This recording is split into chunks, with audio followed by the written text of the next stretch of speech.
El siguiente informe puede ser considerado ofensivo por algunos de nuestros televidentes.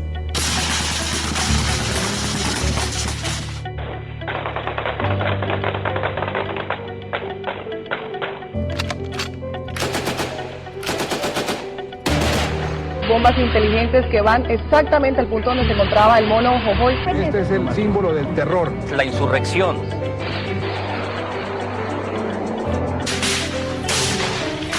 Organización narcoterrorista. Son ejércitos. De 96 artefactos explosivos de armas nuevas. El conflicto armado en Colombia es una guerra interna en nuestra nación, que se ha desarrollado desde los años 1960 y se ha extendido hasta nuestra actualidad. Según la historia, esta tiene antecedentes y sus causas directas desde la etapa conocida como la violencia que enfrentaron los partidos tanto liberales como conservadores alrededor de los años 1928 y 1958.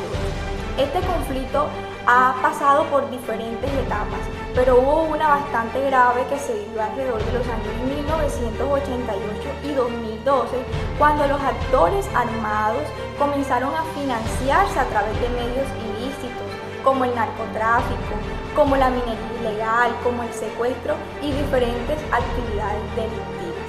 Se confluye el accionar de los diferentes grupos delictivos con la desaparición forzada, masacres, el desplazamiento también forzado y masivo de nuestros campesinos, despojándolos de sus territorios, siendo víctimas de actos terroristas, de asesinatos, de minas antipersonas, de reclutamiento también forzado de nuestros menores y abuso sexual de los mismos, también secuestro a civiles, políticos, militares, ejecuciones extrajudiciales muy conocidas como los falsos positivos.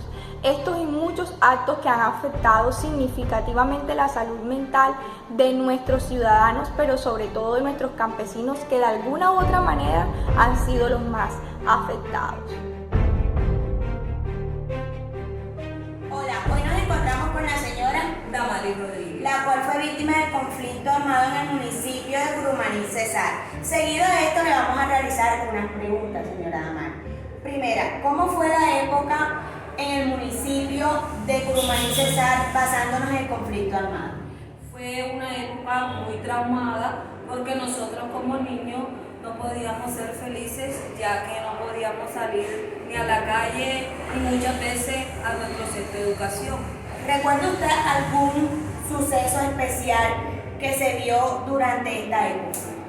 Sí, cuando nosotros estábamos haciendo grados 8, 9, 10, los grupos armados nos reclutaban, nos llevaban hasta donde ellos estaban ubicados y allá prácticamente como que nos lavaban el cerebro, brindándonos según ellos un futuro mejor. ¿Cuáles fueron los años más difíciles que usted vivió en el conflicto armado en su municipio? Más o menos en el año 2003, más o menos que tenía una edad de 15 años, donde uno salía y encontraba cuerpos tirados, desmembrados, de habitantes de nuestro municipio. Esto fue lo que vivió la señora Damaris en el municipio de Curumaní, Cesar. Gracias. Buenas noches, televidentes. Después de ver el testimonio de la señora Damaris, les presento los invitados que tenemos el día de hoy. Tenemos como invitados a unos psicólogos, Gabriela González, Keila Doria, Soraya Dagger. Ellos se enfocan en la psicología de la liberación y contamos con unos invitados que le harán preguntas a nuestros expertos. Son María Carolina, Saudit y Elis. Muchísimas gracias a todos por asistir y podemos empezar con la ronda de preguntas. Buenas noches. Bueno, tengo una pregunta para la doctora Gabriela González. Doctora, ¿qué retos tiene la psicología de la liberación en cuanto a la problemática como el conflicto armado? Bueno, la psicología, si pretende ser liberada, debe ir a la praxis. Es un reto construir una praxis que realmente vaya orientado al trabajo de los oprimidos, de los explotados, de personas como la señora Damaris, víctimas del conflicto armado, pero hay que hacerlo. No hay que quedarnos solamente en la teoría. Primero, porque el mundo no solamente hay que conocerlo, sino que transformarlo, y es lo que nos propone la psicología de la liberación, sino también porque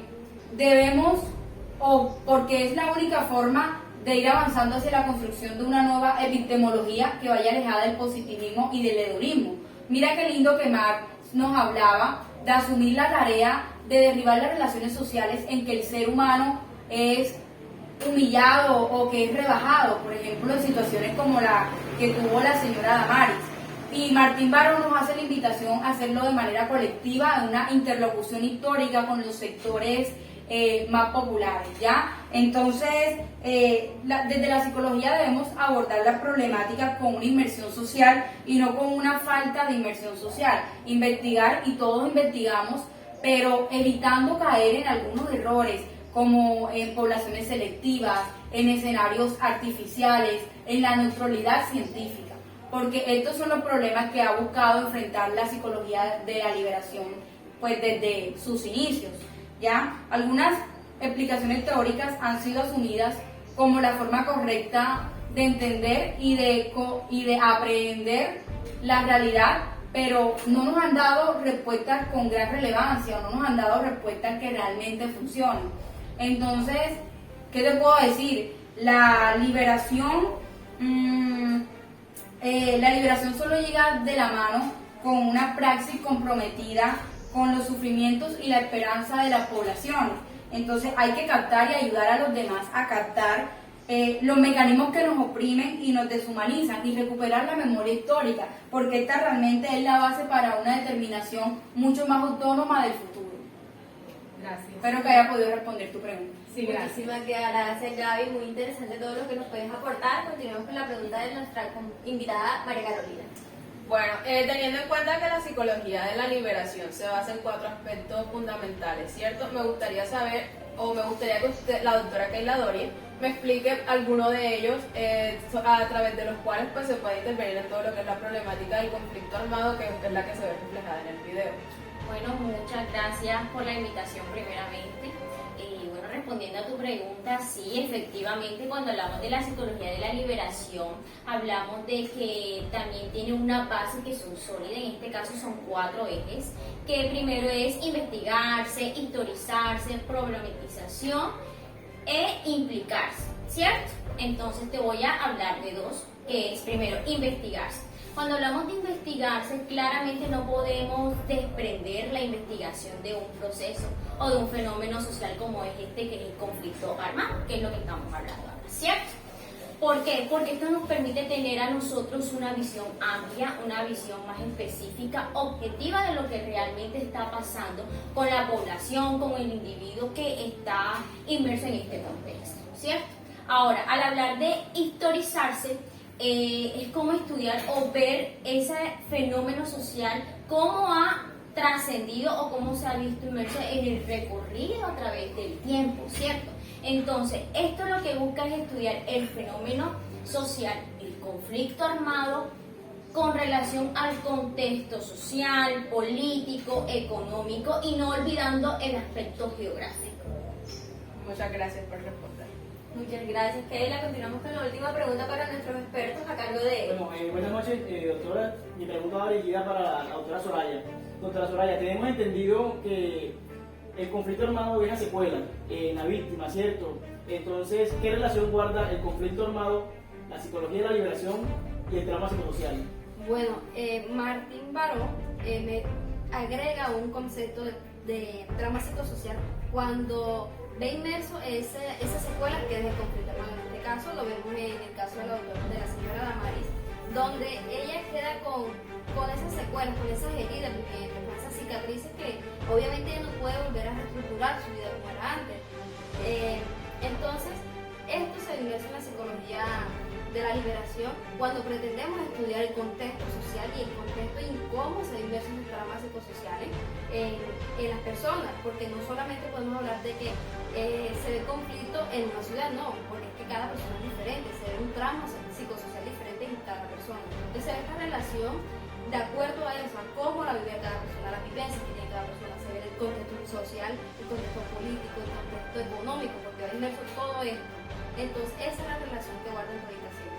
Muchas gracias. Ok, muchísimas gracias, de verdad qué interesante tema que tratamos hoy. A ustedes por aceptar nuestra invitación y a nuestros invitados, a nuestro querido público por todos sus interrogantes. Gracias. Y a ustedes televidentes por haber participado y haber estado presentes el día de hoy.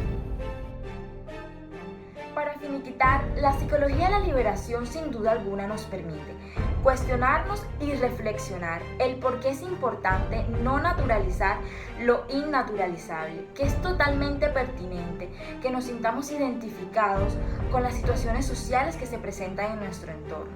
No ignorar, no dejar pasar por alto. Por el contrario, nos invita a sensibilizarnos frente a esas situaciones sociales negativas y de gran impacto. De forma específica, la historia de vida de la señora Damaris sin duda alguna es el vivo ejemplo de lo que es vivir, pasar y palpar el conflicto armado en Colombia. Es una historia que lleva consigo sufrimiento, dolencias, en sí se convierte en un trauma psicosocial. Es así por lo cual no debemos dejar pasar por alto y mucho menos ignorar este tipo de conflictos y de situaciones sociales negativas, dándole valor y resaltando el aporte de los psicólogos entrevistados.